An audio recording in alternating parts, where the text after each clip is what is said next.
Je vous remercie de cette présentation. Tout d'abord, je voudrais remercier le professeur Roche de m'avoir invité aujourd'hui. Je suis très honorée. C'est un grand plaisir pour moi d'être parmi vous. Je m'excuse, je ne parle pas français, mais je vous remercie de me permettre de m'exprimer dans ma langue maternelle, l'anglais. Je vais vous parler de lumière et de molécules individuelles et vous expliquer comment on peut les utiliser comme source de lumière à l'échelle nano pour explorer les cellules comme on ne l'a jamais fait auparavant. Je vais commencer par une petite réflexion sur la microscopie. En fait, dans quasiment tous les laboratoires de biomédecine et de biologie cellulaire, on trouve des microscopes à lumière. La microscopie fluorescente est en fait un outil très performant parce qu'on peut permettre aux molécules d'émettre de la lumière de façon à en apprendre davantage sur la vie, sur la biologie. Vous avez ici par exemple une cellule à l'échelle de 10 microns, mais vous voyez qu'il y a des objets dans cette cellule qui sont marqués par différentes molécules fluorescentes, différentes couleurs. Vous avez les mitochondries, l'actine et puis l'ADN. La puissance, la force de ces lumières et de ces molécules nous permet de marquer différentes cibles avec un excellent rapport de signal sur bruit de façon non invasive, raison pour laquelle ces microscopes sont si couramment utilisés.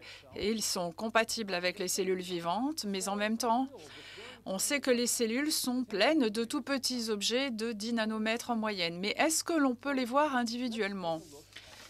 Essayons d'explorer les différentes échelles qui pourraient nous intéresser, tout particulièrement ce que j'appelle la résolution qui m'intéresse à cet égard, c'est-à-dire la possibilité de distinguer deux objets qui sont l'un à côté de l'autre. Par exemple, vos cheveux. C'est environ 100 microns, un cheveu. Et vous voyez que les cellules sont à 10 microns, les bactéries 1 micron, les virus 100 nanomètres. Une protéine, 10 nanomètres, une molécule individuelle, 1 nanomètre, et puis au-delà, ce sera à peu près la taille d'un atome. Et ce dont je vais vous parler, ce sont des sources de lumière qui sont de cette taille. Mais en même temps, on veut voir les structures qu'il y a dans tous les autres objets, aux autres échelles. On peut utiliser la RMN, la microscopie électronique ou les rayons X pour obtenir ces images, mais ces techniques ne s'appliquent pas aux cellules vivantes très facilement. Mais la microscopie fluorescente n'est pas invasive et elle permet de faire un marquage particulier des molécules. Mais étant donné la microscopie de la lumière à environ 500 nanomètres de longueur d'onde, elle ne peut extraire que des détails jusqu'à ce que l'on appelle la limite de diffraction que je vais vous décrire dans quelques instants. En d'autres termes, on ne peut pas résoudre des structures qui sont à moins de 200 nanomètres. Donc la révolution, et c'est ce qui a été reconnu par le prix Nobel de l'année dernière, c'est ce que l'on appelle la super résolution, qui nous permet d'utiliser la microscopie à la lumière pour aller au-delà de cette limite pour parvenir à une résolution de 10 nanomètres et nous espérons aller au-delà. Voilà la révolution de la microscopie fluorescente ou la microscopie à super résolution. Et, on pourrait l'appliquer à des molécules individuelles, mais pour les visualiser, et là, c'est quelque chose de fabuleux à décrire cette année parce que nous savons que 2015 est l'année internationale de la lumière et la détection optique de molécules est sur les épaules de bien des géants. Pour les ondes électromagnétiques de Maxwell et d'autres, comme cela a été décrit par le professeur Haroche hier, la mécanique quantique avec Einstein, Planck, Schrödinger et d'autres, et puis les structures chimiques et notre connaissance des interactions entre les molécules et la lumière. Nous avons besoin des épaules de tous ces grands pour venir à la visualisation de molécules individuelles. Vous avez ici des images de molécules individuelles et je vais vous expliquer comment nous sommes parvenus à les obtenir dans quelques instants. En fait, en 1985, j'ai commencé à essayer de détecter des molécules individuelles. Mais il y avait un problème. Et même si Schrödinger, un physicien, un des fondateurs de la mécanique quantique, avait fait des travaux extraordinaires dans les années 20 à ce sujet, en 1950, il a dit la chose suivante. Nous ne menons jamais nos expériences sur un électron ou un atome ou une petite molécule. Dans nos réflexions, nous supposons parfois que c'est le cas, mais cela entraîne invariablement des conséquences ridicules. Reconnaissons que nous n'expérimentons pas plus avec des particules isolées que nous n'élevons d'ichthyosaures dans un zoo. Voilà le problème qu'il avait identifié. Et d'autres étaient parvenus à la même conclusion, impossibilité de détecter des molécules individuelles. Je ne vais pas vous donner tous les détails de nos travaux de recherche, mais je voudrais essayer de vous expliquer pourquoi c'est intéressant d'identifier une molécule individuelle et de l'observer par quelques analogies. Voici une première comparaison. Vous pensez à un stade d'une longueur d'un mile, c'est le stade de Denver, de l'équipe des Broncos. Et si vous prenez une photo de ce stade plein, vous voyez essentiellement les couleurs de l'équipe des Broncos, de ses supporters, en orange et en bleu. Mais si on s'approche, eh bien, on a quelques surprises parce qu'on voit quelques supporters qui sont des supporters de Green Bay, qui était l'équipe adversaire qui jouait ce jour-là, en jaune et vert. Ça peut s'appliquer au football européen, au softball, au football américain, etc. Donc cela peut s'appliquer à tous les supporters que l'on trouve dans des stades et qui se peignent le visage, qui arborent les couleurs de leurs équipes. Mais il est très difficile d'identifier les supporters individuellement. Maintenant, je vais faire une autre analogie avec le baseball. Voici cette comparaison, cette image. En 2004, le World Series, ce sont les grands matchs de la fin de saison de baseball aux États-Unis. Les champions, c'était les Boston Red Sox. Donc, on a ici identifié notre équipe et voici quelques informations sur les résultats des différentes équipes qui ont participé à ce championnat. Et voici ce que l'on appelle la moyenne au bâton. C'est la probabilité qu'un joueur puisse frapper la balle avec sa batte et courir. Donc, s'il touche à 50% du temps, sa moyenne sera de 0,5. Voici les chiffres pour toute l'équipe ici. Mais on sait c'est une moyenne. On appelle ça une mesure d'ensemble. Ensemble, qui vient du français ensemble. Mais nous savons également qu'il est possible de mesurer cette performance pour chaque joueur. Et ce faisant, il est possible de produire un histogramme comme celui-ci, le nombre de joueurs et les moyennes au bâton. Et puis, on a le nombre de barres correspondant à chaque joueur. Et voici les mesures qui ont été effectuées pour chaque joueur. Si on pense en termes de molécules, vous voyez que les moyennes sont pas mal dans cette fourchette-là. Mais il y a quelque chose d'étonnant ici. Qui étaient les joueurs qui avaient de très mauvaises moyennes? C'est-à-dire qui n'arrivent pas à frapper la balle très souvent. Eh bien, ce sont ceux qu'on appelle les pitchers. Ce sont qui lancent la balle. Donc, ils ont peu de possibilités de la frapper avec la batte. Donc, si l'on mesurait individuellement chaque membre de l'équipe, vous pouvez produire un graphique qui vous permettra d'identifier des comportements qui ne seront pas dans la moyenne. Maintenant, on peut transposer cette idée du baseball à l'échelle nano. Et grâce à nos travaux de recherche dans les années 80, nous avons mené la première expérience de détection de la première molécule avec Bostock. Lorsque je travaillais à la division de recherche d'IBM à San José en Californie, et nous avons mesuré l'absorption optique d'une molécule individuelle.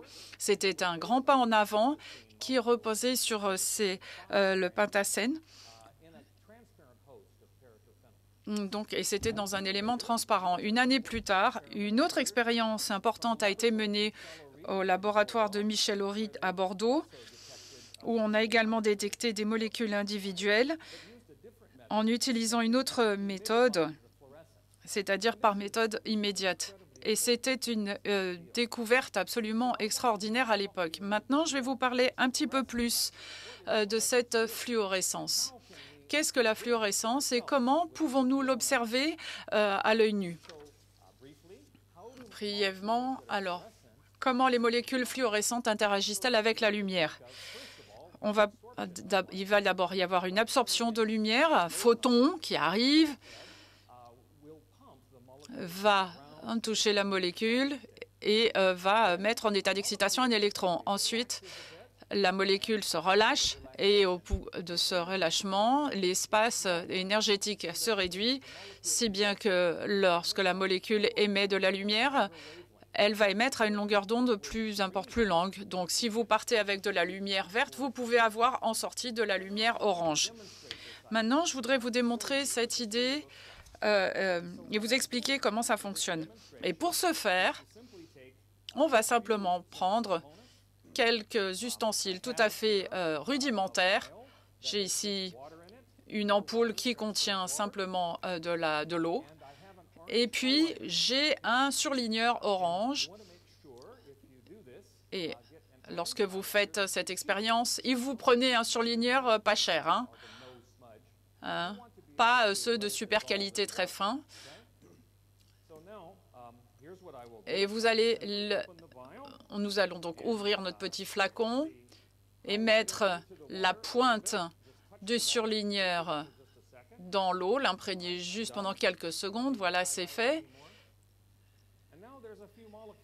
Il y a quelques molécules maintenant dans notre petite ampoule. Est-ce que vous les voyez? Non, vous ne pouvez pas les voir. On ne les voit pas très bien. Alors, je vais prendre maintenant un petit pointeur laser et je vais vous montrer à quoi ressemblent les molécules. Est-ce qu'il est possible d'éteindre toute la lumière, s'il vous plaît, dans l'amphithéâtre? Et il faut également que j'éteigne mon ordinateur. J'espère que nous sommes suffisamment dans le noir pour que vous puissiez voir. Et je vais faire passer le laser au travers de ce liquide, de cette eau qui contient un peu des molécules de notre surligneur. Et vous voyez la lumière dans le liquide. Merci beaucoup. Voici, c'est la lumière des molécules. Et vous voyez qu'elle est orange. J'espère que vous pouvez constater qu'elle est orange, comme je vous l'avais dit. Elle est orangée, même si j'émets une lumière verte avec mon pointeur. Mais ce qui en sort, c'est orange, parce que on absorbe le vert et on émet en orange. Même la lumière transmette, même si je la fais passer ici au travers, vous voyez que la lumière qui passe au travers reste verte.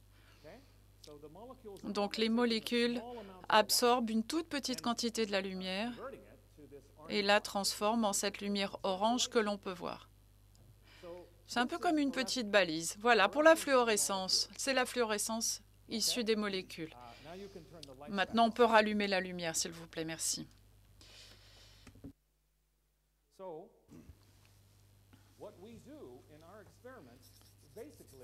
Dans nos expériences, en fait, nous diluons les molécules et au lieu d'avoir 10 portées à 23 molécules, on dilue les molécules à une seule molécule. On les ramène à une seule molécule, on les réduit à une seule molécule. Et on pourrait penser que c'est très faible comme lumière. Bien entendu, c'est très faible. C'est peut-être 10 000 photons qui sortent par seconde, mais ce qui est extraordinaire, c'est que l'on peut voir la lumière d'une seule molécule à l'œil nu. Si vous observiez cela avec un microscope dans un laboratoire en France, vous verriez des petits points de lumière émis par des molécules individuelles et vous les verriez à l'œil nu au travers du microscope, ce qui montre à quel point nos yeux sont sensibles à une lumière très faible ou à une lumière très forte quand il y a un grand soleil. Et nous utilisons bien entendu des détecteurs bien plus sophistiqués. Notre expérience repose à ce type de montage. Vous avez ici une cellule éventuellement. Et nous avons ces molécules fluorescentes. Vous en avez 3 exemples ici, de rhodamine, une autre avec un autre compliqué, la DCDHF, et la FP, ou la protéine fluorescente dont on a parlé déjà hier et dont je vais reparler tout à l'heure, qui sont donc mises et qui sont fixées à la structure d'intérêt, généralement à une autre protéine que l'on souhaite observer. Il s'agit de marqueurs ou de balises que l'on va utiliser pour mieux voir l'objet que l'on vise. Donc, le laser va viser le point le plus petit possible. Ce qui est très important ici, c'est que l'on ne peut pas focaliser le laser sur quelque chose d'infiniment petit. Et tout est bien dur, conditionné par la longueur d'onde, par l'ouverture numérique qui est d'environ 1, c'est-à-dire la moitié de la longueur d'onde, 200 à 250 nanomètres. Ce point est en fait très grand par rapport à la molécule que l'on veut observer, mais si l'on dilue la molécule beaucoup, si on les sépare, il sera possible de ne voir qu'une seule molécule individuellement. Ce type d'expérience nous permet de produire ces images. Vous avez ici une autre molécule, peu importe, il s'agit d'un exemple. Voici la photo où je montre par l'échelle de couleur le signal réduit par opposition au signal puissant. Et si j'en produis une image tridimensionnelle, vous voyez que cette molécule ressemble un peu à cette petite montagne. Voici ce que voient nos caméras, mais nos yeux peuvent voir la même chose. Voici maintenant d'autres exemples de ce qu'il est possible de faire avec des molécules individuelles. En effet, une fois qu'on les a identifiées, on peut les voir interagir, notamment dans les cristaux, mais dans les cellules. Voici une cellule. Elle est vivante.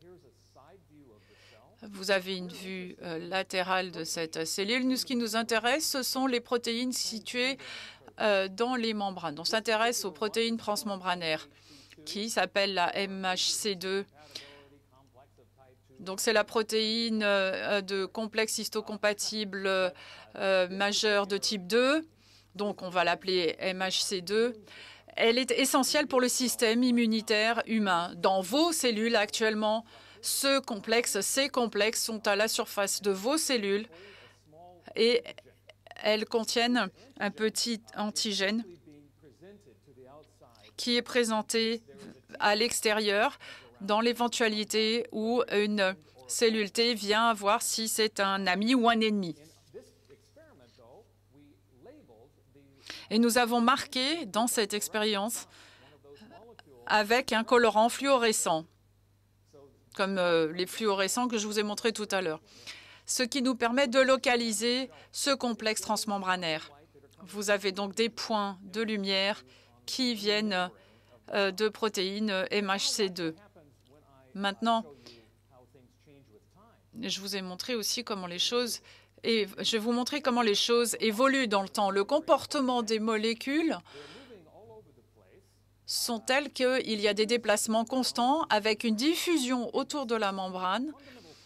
Et c'est une propriété fondamentale de la biologie qui est essentielle au fonctionnement de nos molécules et cellules. C'est l'excitation thermique et le mouvement. Donc, on peut identifier le mouvement des molécules et leurs propriétés. Vous avez également vu dans cette petite vidéo que certaines molécules, après un certain temps d'émission, cessent d'émettre. Elles s'éteignent. C'est un peu comme un photoblanchiment, on dirait, un peu comme les étudiants qui achètent des jeans qu'ils font blanchir. C'est un peu la même chose ici qui se passe avec ces molécules. Elles vont émettre 1 million de photons et puis s'arrêter. Et c'est quelque chose d'extraordinaire qui nous permet d'observer l'intérieur des cellules. Mais je voudrais vous parler d'une autre molécule absolument extraordinaire, la GFP, la protéine fluorescente verte. On en a parlé un petit peu hier. Il a fait l'objet du prix Nobel de chimie en 2008 à Chelsea, Shimomura et Tien. Voici la structure de cette protéine. La partie la plus importante est la molécule qui est à l'intérieur de cette espèce de baril, tonneau. Vous avez sa structure chimique. Elle est créée à partir de différents acides aminés dans la séquence de la protéine fluorescente elle-même. Donc, si l'on demande à la cellule de faire cette protéine, elle va automatiquement produire ce marquage qui peut être fixé de façon covalente à une autre protéine que l'on veut observer. Et c'est extraordinaire et c'est une révolution de biologie. En fait, à l'origine, cela vient d'une méduse, une méduse bioluminescente mais c'est aujourd'hui très couramment utilisé et très utile en biologie. Donc, je vous ai parlé des années 80. Maintenant, nous allons parler des années 90, où autre chose d'extraordinaire s'est produit en ce qui concerne les molécules individuelles et les molécules fluorescentes. En 1997, mon étudiant postdoctorant, nous avons essayé d'étudier les variantes de la GFP ou de l'AFP. C'est l'EYFP qui venait du laboratoire de Roger Chan. Et nous voulions détecter des molécules uniques, des copies uniques de protéines extraordinaires. Mais la plus grande surprise, c'est que non seulement on voyait les images des copies individuelles, mais aussi un clignement. Nous nous sommes rendus compte que les protéines allaient émettre, puis s'éteindre, puis se rallumer et clignoter, comme vous pouvez le voir sur cette grille ici. C'était une grande surprise parce que nous ne nous y attendions pas pour ces protéines fluorescentes. Et nous avons également observé que lorsqu'on utilise une molécule pendant longtemps et qu'elle s'éteint, et vous pensez qu'elle elle est blanchie, en fait, elle est éteinte, on peut la rallumer avec de la lumière bleue à 405 nanomètres. Et c'est la lumière qui va contrôler la molécule. Donc, ce n'est pas uniquement une émission de lumière, mais une commande également par la lumière. La protéine fluorescente peut s'éteindre, puis se rallumer avec un autre faisceau de lumière, etc., etc., un grand nombre de fois. En fait, on pouvait photo-allumer, éteindre les molécules individuelles. Il est étonnant de voir qu'il y a un numéro de brevet qui est associé. Pourquoi un brevet? Eh bien, en fait, moi, je venais du laboratoire de recherche d'IBM et on pensait au stockage optique de données. Donc, il s'agit de stocker des informations dans des molécules de GFP. En fait, ça n'a pas très bien marché en tant qu'application chez IBM, mais nous avons fait d'autres choses grâce aux propriétés de ces protéines et molécules. Mais je voulais vous montrer ici ce petit dessin de 1997 qui a été publié dans Photonics Spectra, qui est en fait un journal professionnel où on s'est un peu moqué de nous. Vous voyez un peu ces scientifiques, ils sont un peu fous. Mais on ne comprend pas. Vous avez un ordinateur qui est branché avec un aquarium où on va trouver une méduse et on croit que ça va permettre de stocker des données. OK. Mais ils n'avaient pas vraiment compris ce que nous allions faire avec ces protéines. Ce qui nous conduit à notre prix Nobel de l'année passée, que j'étais heureux de partager avec mes collègues. Et en fait, c'est là que l'on a reconnu la microscopie de super résolution dont je vous parlais au début de mon exposé. Et je vais vous expliquer comment nous avons fait. Je travaille très étroitement avec Erhard Beitzeke, Stéphane, qui travaille sur la super résolution avec une autre technique fascinante. Voici l'idée de base. On veut contourner ce problème de la limite de diffraction, alors que c'est un effet physique fondamental qu'il est difficile de surmonter. Il faut le contourner, en fait. Et je vais vous expliquer pourquoi et comment nous procédons. Vous avez une petite bactérie, 2 microns, 500 microns de large, et nous avons utilisé cette idée de protéines fluorescentes pour marquer des protéines dans une cellule. Et nous aimerions voir maintenant quelle est la structure de cette molécule. Eh bien, vous pourriez vous dire, il suffit d'acheter le microscope le plus cher du monde. Voici le microscope le plus cher du monde et voici ce qu'il vous donne. C'est encore que des pixels, c'est flou, parce que même si les émetteurs sont tout petits, à 3 nanomètres de taille pour les protéines fluorescentes, la lumière détectée de ce petit émetteur apparaît beaucoup plus grande sur votre caméra. Et en fait, la taille de la molécule est conditionnée par les limites de diffraction qui ont d'abord été évoquées à la fin du 19e siècle par Abbe. Et la limite, ou si vous voulez la taille de cette molécule sur cette caméra, C'est lambda, donc la longueur d'onde divisée par 2 et votre ouverture. Ça fait 200, 250 nanomètres approximativement. Et bien entendu, c'est la limite de la microscopie électronique depuis des années jusqu'à ce que la super résolution soit découverte et développée. Et voici ce que nous avons obtenu grâce à la super résolution. Voilà. Une très belle amélioration de l'image. Au lieu de cette image floue, pixelisée, avec la super résolution, on peut atteindre ce niveau de détail. Et c'est un progrès énorme. C'est une véritable révolution en microbiologie. Maintenant, je vais vous expliquer un peu comment cela fonctionne en détail et quelles ont été les étapes qui nous ont conduits à la super résolution. Tout d'abord, on peut le faire par la production d'images de molécules individuelles. Ça, on sait déjà le faire. Mais il nous faut 2 ingrédients. Il nous faut tout d'abord une super localisation de molécules individuelles. Qu'est-ce que cela signifie?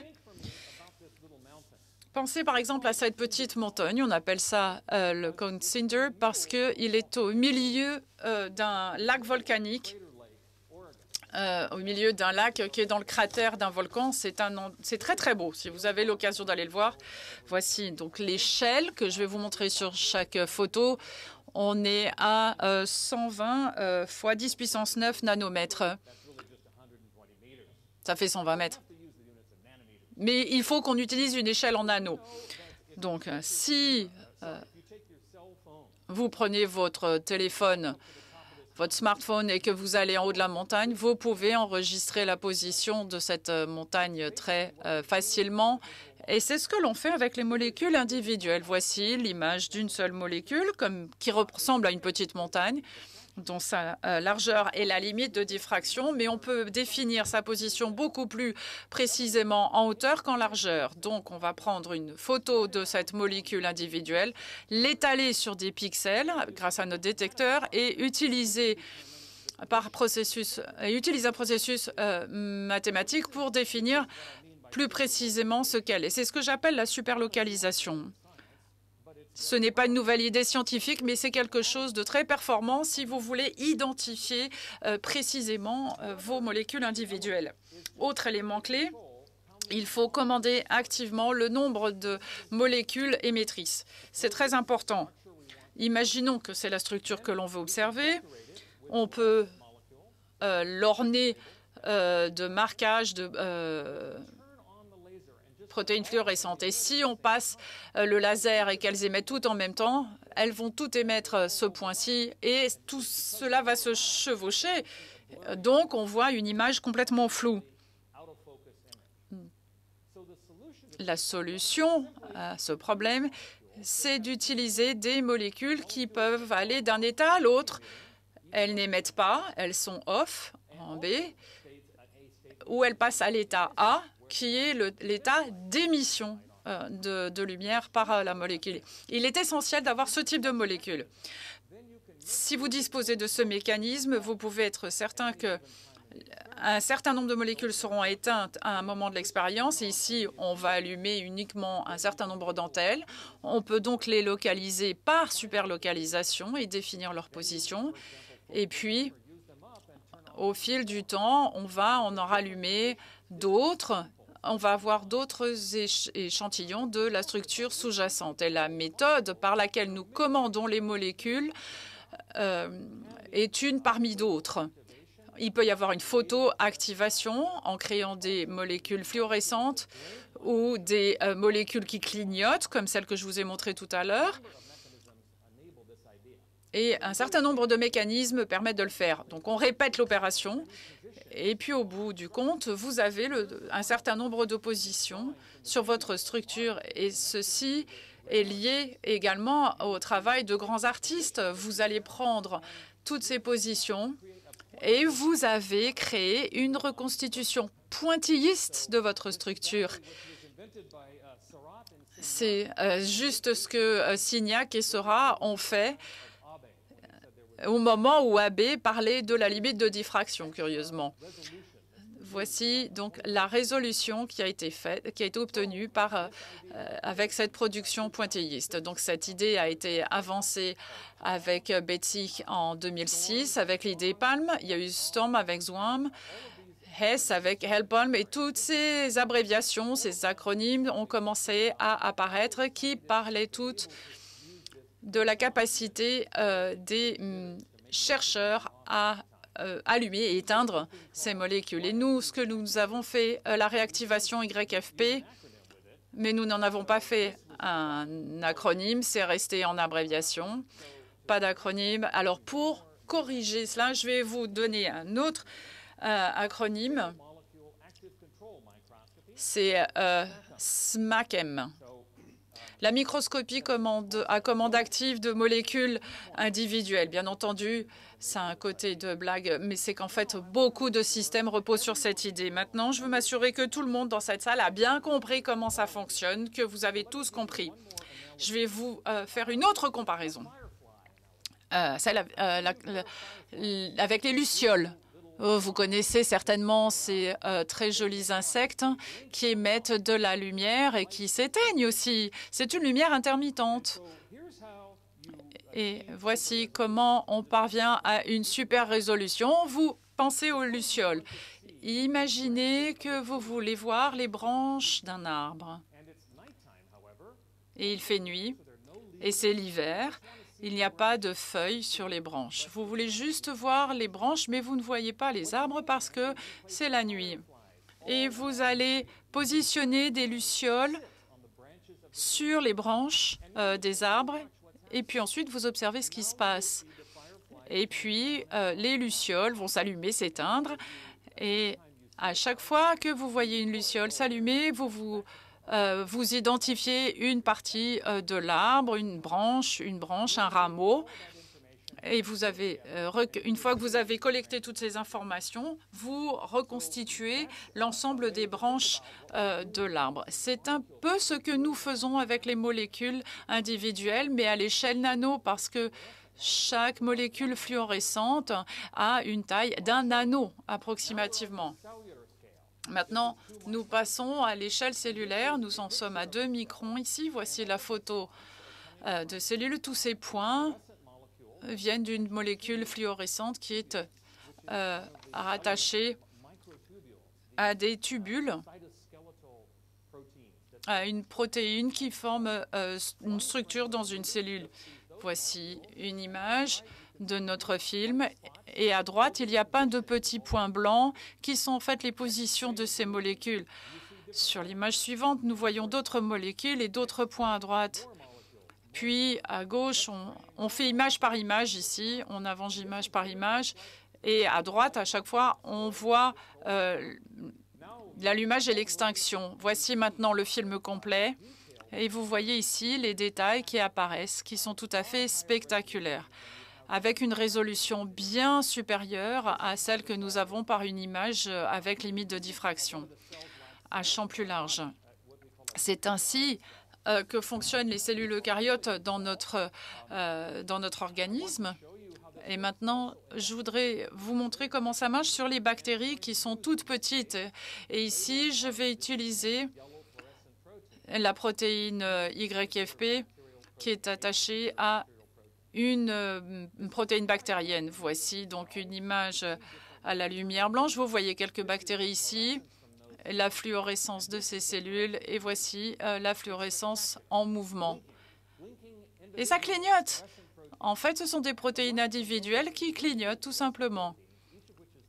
Et chacune d'entre elles est de 3 nanomètres. Ce sont des informations qui nous viennent au sujet de la place des molécules dans la cellule. Donc, nous utilisons ces données et nous les appliquons à 3 différentes protéines dans 3 cellules bactériennes différentes. Vous voyez ici une image avec limite de diffraction. C'est beaucoup trop flou, on ne voit quasiment rien. Mais grâce à la super résolution, voici ce que nous obtenons. Une amélioration tout à fait extraordinaire de l'image, ce qui nous permet de mieux observer les structures de ces molécules. C'est en fait un voile que l'on a devant les yeux qu'on nous enlève tout simplement. Et c'est tout à fait révélateur. la protéine HU qui, en fait, se fixe à l'ADN de façon aléatoire. Donc, c'est aussi des informations sur l'ADN. La résolution est de 40 nanomètres ici. Et ici, on est à 250 et la résolution est à 40 nanomètres. C'est pour ça que cette super résolution est tout à fait passionnante. Et on peut reconstruire les images de façon tridimensionnelle avec une autre... Excusez-moi, avec un autre acronyme ici. Cette image tridimensionnelle nous fournit davantage d'informations parce que le monde est tridimensionnel. Cela nous intéresse beaucoup plus. Il y a différentes méthodes qui nous permettent de récupérer ces informations. Vous avez ici les cellules bactériennes qui montrent une protéine qui est marquée en rouge, orange et jaune, qui a une structure hélicoïdale. Et nous voyons également la surface cellulaire, la surface de la bactérie, grâce à une autre molécule qui apparaît en blanc-gris. Je voudrais vous montrer d'autres exemples maintenant d'images de super résolution de cellules, parce qu'aujourd'hui, c'est une véritable révolution. Il y a des dizaines et des dizaines d'images qui sont produites. Voici quelques exemples. À gauche, vous avez une cellule qui est en fait une cellule atteinte par la maladie de Huntington, qui est due à la protéine appelée Huntingtin qui s'agrège à l'intérieur des cellules.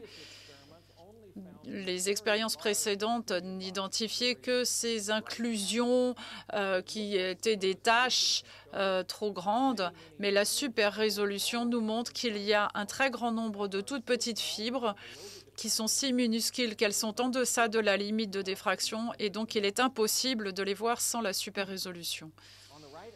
À droite, vous avez ici un neurone, c'est comme un axone en fait. L'axone est montré ici par une méthode qui nous permet d'utiliser les molécules fluorescentes pour montrer où sont les canaux ioniques à la surface cellulaire. Et non seulement disposons-nous de cette image de molécules individuelles avec différents points, mais nous pouvons ici avoir des images répétées.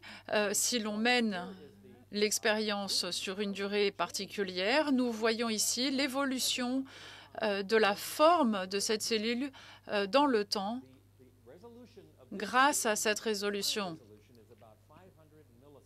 On parle de 500 millisecondes ici. Et vous voyez des structures qui se développent et qui disparaissent. Il s'agit d'une cellule vivante qui produit ces extensions qui ensuite se rétractent et d'autres qui réapparaissent et qui essayent de trouver d'autres cellules avec lesquelles elles vont essayer d'interagir. Cela nous montre le comportement dynamique d'une cellule vivante bien au-delà de la limite de diffraction et on s'appuie uniquement sur la lumière visible. Maintenant, j'aimerais conclure par la citation d'un autre grand physicien du 19e siècle, James Clerk Maxwell, qui a dit « Les conclusions tirées de nos expériences sur des corps composés d'un nombre immense de molécules ne s'appliqueront probablement pas aux observations et aux expériences plus fines que nous supposons faites par celui qui peut percevoir et manipuler les molécules individuelles que nous ne manipulons qu'en grand nombre. » En fait, il se répète. Je pense que vous avez compris ce qu'il veut dire. Même Maxwell disait qu'il serait fantastique d'identifier et d'observer des molécules individuelles. Enfin, quelques réflexions en guise de conclusion et quelques encouragements. Beaucoup d'entre vous ont déjà vu la médaille du prix Nobel avec le profil de Nobel. Je ne sais pas si vous avez déjà vu le revers de cette médaille. Le revers de cette médaille est celui-ci. C'est une œuvre d'art magnifique. À gauche, c'est Natura, la nature, qui porte un objet, et à droite, la science qui soulève le voile sur la nature. Et c'est une image qui doit être une grande source d'inspiration. Et c'est celle de Linus Pauling, mais la mienne ressemble exactement à celle-ci. Ce que j'essaye de vous dire par cette photographie, c'est que la lumière permet de révéler la nature, de lever le voile qui existe sur la nature. Et tout ce travail m'enthousiasme parce que la science nous apporte un moyen rationnel et prédictif de comprendre notre monde. Et les projets technologiques reposent sur la recherche fondamentale, comme celle qui est menée ici au Collège de France et dans bien d'autres centres de recherche dans le monde. Et donc, il faut contribuer à encourager les jeunes pour qu'ils étudient les sciences. Il n'y a pas assez de jeunes qui s'intéressent aux sciences aujourd'hui. Et pour que notre technologie progresse, nous avons encore besoin de ce travail fondamental. Parce que les travaux que je vous ai montrés, c'est des travaux qui ont commencé il y a 20 ans à température basse. C'était vraiment sur la paillasse et on ne pensait pas du tout que les molécules de 1989 allaient nous conduire à de tels progrès technologiques où l'on allait pouvoir observer des cellules et des molécules individuelles vivantes à température ambiante. Donc, il faut encourager les jeunes à y participer. Enfin, j'aimerais remercier mes postdocs, mes collaborateurs, mes anciens étudiants. Il s'agit ici de mes étudiants de cette année, nos agences de financement, et nous avons un logo. C'est le logo des molécules individuelles. Je l'ai appelé l'équipe guacamole. Une molécule, c'est un guacamole, c'est-à-dire un nombre d'avocados sur le nombre de moles. Très mauvaise blague, mais je vous remercie beaucoup de votre attention.